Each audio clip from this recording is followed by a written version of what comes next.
రేపు బుధవారం రాత్రికి వంటగదిలో గుప్పెడు పెసరపప్పులో ఇది వేసి పడుకోటి. తెల్లారేసరికి మీ తలరాత మారి వర్షం కురిసినట్టుగా డబ్బు వచ్చి పడుతుంది. లక్ష్మీదేవి అనుగ్రహంతో అష్టైశ్వర్యాలు సిద్ధిస్తాయి, కష్టాలన్నీ పోతాయి అని పండితులు అంటున్నారు. లక్ష్మీదేవి అనుగ్రహం కోసం ఇంట్లో డబ్బు నిలవటం కోసం ఎన్నో పూజలు నోములు చేసి విసిగిపోయారా? ఎంత సంపాదించినా చేతిలో రూపాయి నిలవటం లేదా? అప్పుల బాధలు మిమ్మల్ని రాత్రిపూట నిద్రపోనేటివ్వడం లేదా? అయితే ఈ ఒక్క బుధవారం అండి మీ జీవితాన్ని మార్చబోతుంది అని పండితులు అంటున్నారు. అవును, రేపు బుధవారం రోజు మీరు చేయబోయే ఈ చిన్న పని, రాత్రి పడుకునే ముందు మీ వంటగదిలో చేయబోయే ఒకే ఒక చిన్న పని మీ దరిద్రాన్ని శాశ్వతంగా తుడిచివేయబోతుంది. రేపు బుధవారం రాత్రి మీ వంటగదిలో గుప్పెడు పచ్చటి పెసరపప్పులో ఇవి చెప్పబోయే ఈ దైవిక వస్తువులని వేసి పడుకోండి. తెల్లారేసరికి మీ ఇంట్లో అద్భుతం జరుగుతుంది. మీ తలరాత మారి వరదల డబ్బు వచ్చి పడటం ఖాయం అని కూడా పండితులు అంటున్నారు. చాలామంది అంటుంటారండి, ఏంటండి ఎంత సంపాదించినా అసలు జీవితంలో ధనవృద్ధి అనేది ఉండటం లేదు, లక్ష్మీదేవి నిలవటం లేదు, మేమేం పాపం చేశామని, మిగతా వాళ్ళకేమో చాలా చక్కగా అనుకున్నట్టుగా ఉంటాయి ఎప్పుడు చూసినా అని చెప్పి బాధపడుతూ ఉంటారు. అయితే లక్ష్మీదేవి అనుగ్రహంతో మీ ఇంట్లో అష్టైశ్వర్యాలు సిద్ధించాలన్నా, మిమ్మల్ని వేధిస్తున్న కష్టాలన్నీ ఒక్క రాత్రిలో తొలగిపోవాలన్నా, రేపు బుధవారానికి రాహుకాలం ముగిసిన రాత్రి సమయానికి ఉన్న ఆ పవర్ఫుల్ శక్తిని మనం ఉపయోగించుకోవాలి. ఇది కేవలం ఒక సాధారణ పరిహారం కాదు. ఇది మీ వంటగదిలో లక్ష్మీదేవి నివాస స్థానంగా మార్చే ఒక అమోఘమైన కుబేర పరిహారం. అసలు పెసరపప్పుతో రాత్రిపూట ఏ వస్తువులను వేసి ఉంచాలి? దీనివల్ల బుధగ్రహానికి, వినాయకుడికి దీనివల్ల కలిగే కనెక్ట్ ఏమిటి అనేది ఇప్పుడు మనం క్లియర్గా తెలుసుకుందాం. రేపు రాత్రి మీరు పడుకునే ముందు ఎలా చేయాలో అనేది కూడా క్లియర్గా చెప్తామండి. చెప్పిన దాని ప్రకారం మీరు చక్కగా చేసేసుకుంటే చాలు. దీంతో ఏమవుతుందంటే ఈ పరిహారం అనేదండి కేవలం అన్నమాట నమ్మకం మాత్రమే కాదు, దీని వెనుక ఒక ఆధ్యాత్మిక రహస్యం కూడా ఉంది అని పండితులు అంటున్నారు. పురాణాల్లో, జ్యోతిష్య శాస్త్రాల్లో బుధవారానికి పచ్చటి పెసరపప్పుకున్న దైవిక సంబంధం సామాన్యమైందైతే కాదు. బుధగ్రహ దోషాలు తొలగిపోయి వ్యాపారంలో లాభాలు రావాలన్నా, లక్ష్మీ స్థానం మీ ఇంట్లో ఏర్పడాలన్నా ఈ పరిహారం ఒక అమోఘమైన ఆయుధం అని కూడా పండితులు అంటున్నారు. గుప్పెడు పెసరపప్పు మీ జాతకాన్ని ఎలా మారుస్తుంది, అసలు బుధవారం రోజే ఎందుకు చేయాలి, ఎటువంటి తప్పులు చేయకుండా ఈ పరిహారాన్ని ఎలా చేయాలన్నది ఇప్పుడు పూర్తిగా పాయింట్ టు పాయింట్ చాలా క్లియర్గా చూసుకుందాం.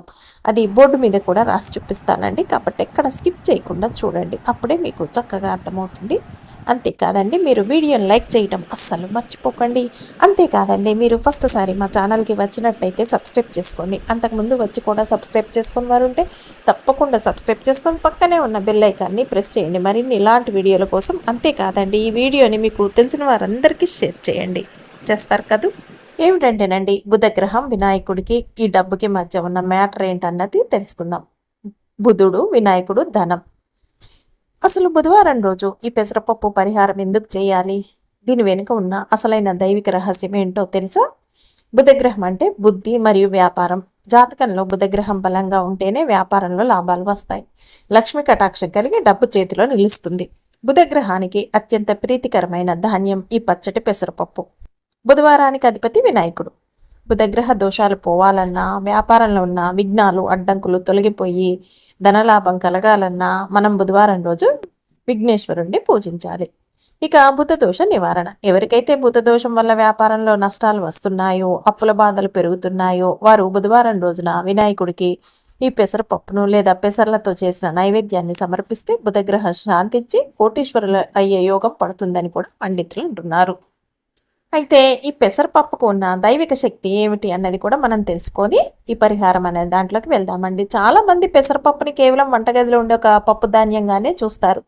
కానీ ఈ శాస్త్రాల్లో కానీ, పరిహార శాస్త్రాల్లో కానీ, ఈ చేసే పూజలలో అనమాట, లక్ష్మీ పరిహార శాస్త్రాల్లో కానీ, వినాయకుడి దాంట్లో కానీ, కుబేర శాస్త్రాల్లో కానీ పెసరపప్పుకు ఉన్న శక్తి ఎలాంటిదో తెలుసో ఒక్క ముక్కలో చెప్పాలంటేనండి, ఇది ధనాన్ని లాగే అయస్కాంతం, మనీ మ్యాగ్నెట్. దీని వెనుక ఉన్న 3 నమ్మశక్యం కాని నిజాలు కూడా ఇప్పుడు చెప్తాను, జాగ్రత్తగా వినండి. 1. బుధగ్రహాన్ని కంట్రోల్ చేసే శక్తి. నవగ్రహాల్లో బుధగ్రహానికి వ్యాపార కారకుడు, ధనకారకుడు అంటారు. మీ జాతకంలో బుధుడు బలహీనంగా ఉంటే మీరు ఎంత కష్టపడినా రూపాయి మిగలదు, అప్పుల పాలవుతారు. ఈ పచ్చటి పెసరపప్పు నేరుగా బుధగ్రహ శక్తిని ఆకర్షిస్తుంది. దీన్ని వంటగదిలో సరైన పద్ధతిలో ఉంచితే మీ ఇంట్లో అసలు ఉన్న బుధ దోషాలన్నీ కూడా నశించిపోతాయన్నమాట. అలాగే రెండవది వచ్చేసి విఘ్నేశ్వరుడి లక్ష్మీ కటాక్షం. బుధవారానికి అధిపతి ఆ నాయకుడు. పెసరపప్పులో లక్ష్మీదేవిని వినాయకుడిని ఏకకాలంలో ఆకర్షించే దైవ గుణం ఉంది.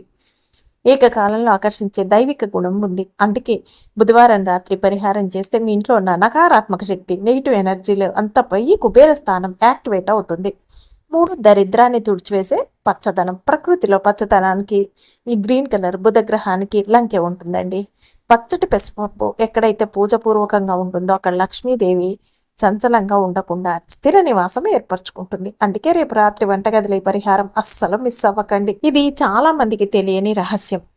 ఇది స్వయంగా పురాణాల్లో చెప్పబడిన మాట అన్నమాట ఇవన్నీ కూడా. అయితే ఈ పెసరపప్పునండి రేపు మనం పరిహారానికి వాడటానికి ఎంత శక్తి ఉందో అంతే పవర్ఫుల్ నియమాలు కూడా ఉన్నాయండి. ఈ రూల్స్ కనుక పాటించకపోతే మీ పరిహారం చేసినా కూడా బూడిదలో పోసిన పన్నీర్ అవుతుంది. కాబట్టి ఒక్క పాయింట్ను కూడా మిస్ అవ్వకుండా ఈ 4 నియమాల్ని కూడా మీరు నోట్ చేసుకోండి. నియమం 1 అండి, పుచ్చు పట్టిన పప్పు అస్సలు వాడకూడదు. మనం వాడే కుప్పెడు పెసరపప్పు చాలా పచ్చగా నిండుగా ఉండాలి. పుచ్చు పట్టి విరిగిపోయిన ముక్కలు లేదా నల్లబడిన పప్పును అస్సలు వాడకూడదు. దేవుడికి సమర్పించేది ఎప్పుడు శ్రేష్టంగా ఉండాలి. నెంబర్ 2 అండి, నియమం వంటగది శుభ్రత అన్నమాట.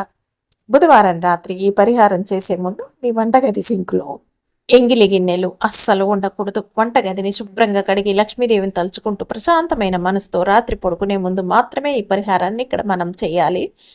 నెంబర్ 3 ఏంటంటేనండి, ఎవ్వరికి చెప్పద్దు. ఇలాంటి పరిహారాలు జ్యోతిష శాస్త్రాల ప్రకారము ఏంటంటేనండి, పరిహారాలు ఎప్పుడు గుప్తంగా రహస్యంగా చేయాలి. నేను డబ్బుల కోసం ఈ పరిహారం చేస్తున్నాను పక్కింటి వాళ్లకు ఎదురింటి వాళ్లకు మనం చాటింపు వేయకూడదు.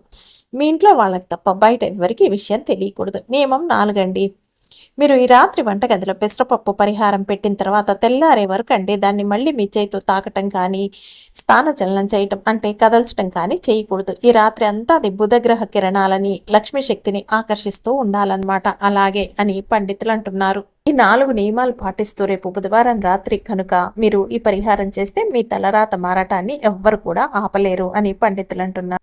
రేపు పెసరపప్పులోనండి మీరు వీటిని వేసడం వల్ల తెల్లారేసరికి మీ కష్టాలన్నీ పటాపంచలైపోతాయి. ఎన్నో ఏళ్ళుగా మిమ్మల్ని పట్టి పీడిస్తున్న దరిద్రం శాశ్వతంగా వదిలిపోతుంది. మీ తలరాత పూర్తిగా మారిపోతుంది. లక్షలు కాదండి, ఏకంగా కోట్లు కూడా వచ్చే అవకాశాలు అనేవి మీ సొంతం అవుతాయి. ఆ దేవుడు అపారమైన దయ వల్ల లక్ష్మీ కటాక్షం వల్ల ధనం మీ ఇంట్లోకి ఒక పెద్ద వరదలాగా వచ్చి పడుతుందని కూడా పండితులు అంటున్నారు. మీ జీవితంలో ఉన్న ఆర్థిక కష్టాలన్నీ శాశ్వతంగా పోయి అష్టైశ్వర్యాలు సిరి సంపదలు మీకు సిద్ధిస్తాయి. మీరు పట్టిందల్లా బంగారమే అవుతుందని కూడా మన పరిహార శాస్త్రం చాలా స్పష్టంగా చెప్తుంది అని పండితులు అంటున్నారు.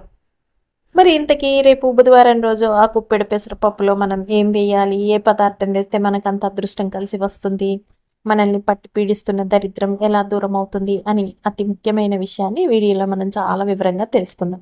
అంతకంటే ముందండి ఈరోజు మన ఒక ప్రత్యేకమైన ఒక విషయం గురించి అయితే మాట్లాడదామండి. ఇందాక మనం అనుకున్నాం కదా బుధవారానికి అధిపతి విఘ్ననాయకుడైన వినాయకుడని. మరి ఆ బుద్ధి గణపతికి లక్ష్మీదేవికి అత్యంత ప్రీతికరమైన ఇంట్లో నెగిటివ్ ఎనర్జీని నశింపచేసే ఒక అద్భుతమైన దైవిక వస్తువు మన పూజ గదిలో ఉంటుంది.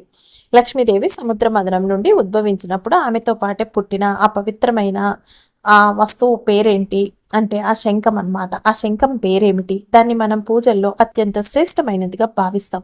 ఆ శంఖం పేరేమిటో మీరు వీడియో అయిపోయేంతలో మీరు ఆలోచించండి, మీకు ఆన్సర్ దొరుకుతుందేమో.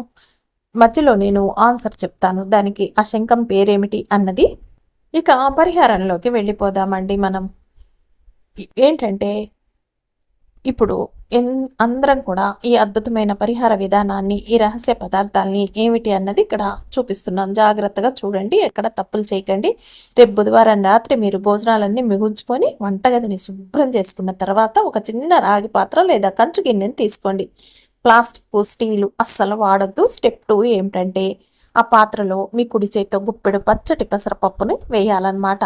ఇంకా స్టెప్ 3 అన్నమాట. ఈ రహస్య పదార్థాలు ఏమిటి అంటే కనుక ఇప్పుడు పెసరపప్పు మధ్యలోనండి 2 పచ్చ యాలకులు అలాగే ఒక చిన్న పచ్చ కర్పూరపు ముక్కని ఉంచాలన్నమాట. యాలకులు పచ్చ కర్పూరం అన్నమాట. ఏమిటంటే లక్ష్మీదేవిది కుబేర శక్తిని మరియు బుధ గ్రహాన్ని అమితంగా ఆకర్షిస్తాయి. ఇంకా స్టెప్ 4 వచ్చేసి ఇలా సిద్ధం చేసుకున్న పాత్రని బుధవారం రాత్రి మీ వంటగదిలో ఈశాన్య మూలలో కానీ లేదా లక్ష్మీదేవి ఫోటో ముందు కానీ ఉంచి మనసులో మీ ఆర్థిక కష్టాలన్నీ తీరిపోవాలని కోరుకుంటూ హాయిగా వెళ్ళి ప్రశాంతంగా పడుకోండి. స్టెప్ 5 మరుసటి రోజు ఉదయం అంటే గురువారం ఉదయం నిద్ర లేవగానే స్నానాది కార్యక్రమాలు ముగించుకొని ఆ పాత్రలోని పెసరపప్పును యాలకుల్ని పక్షులకి ఆహారంగా వేసేయండి. ఆ పచ్చకర్పూరాన్ని మాత్రం మీ పూజ గదిలో హారతిగా వెలిగించండి. ఇంకా ఏమిటంటేనండి, ఈ పరిహారంలో మనం వాడిన పెసరపప్పు పక్షుల కడుపులోకి వెళ్తున్నప్పుడు మీ జాతకంలో ఉన్న బుధ దోషాలన్నీ కరిగిపోతాయి. ఈ పచ్చకర్పూరం వెలుగులో మీ దరిద్రం అంతా బూడిదైపోతుందన్నమాట. గురువారం సూర్యోదయం అయ్యేసరికి మీ ఇంట్లో మార్పులనే యోగం అయితే కలగటం మొదలవుతుంది అని కూడా పండితులు అంటున్నారు. ఇందాక నేను అడిగిన ప్రశ్నకు సరైన సమాధానం అండి. ఆ శంఖం పేరేమిటి? ఈ శంఖం ఎక్కడ ఉంటే అక్కడే లక్ష్మీదేవి తాండవిస్తుంది అని చెప్పుకున్నాం కదండి.